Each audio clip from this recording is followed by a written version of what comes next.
وانا اخر مره شجعت واحد وهو مسرع، ايش بقي؟ قولوا ايش بقي؟ ايوه بقي. اختلعت يدي. ومتى؟ يوم العيد.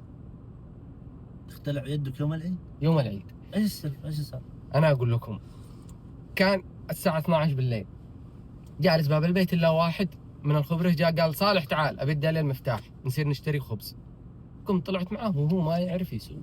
وكيف تسلم نفسك بواحد ما يعرف يسوق؟ ويوم العيد؟ ويوم العيد يعني لا صلاة عيد ولا 12 بالليل صلاه عيد، ايش 12 بالليل؟ وتطلع بالليل يطلع. ما يعرف يسوق. المهم واحنا ما بالخط يعرف مسرع. يسوق، كيف سلمت نفسك؟ وخبز اخر الليل. وخبز اخر الليل الساعة 12 ساعة ياخذ خبز، كيف تجي هذا؟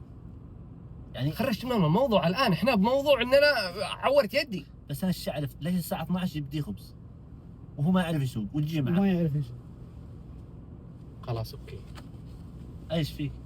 كمل خلاص السالفة. بس ما قد نسيت. صلاح. نسيت يا أخي، خلاص. كمل يا أخي، السالفة كمل. أبو صلاح.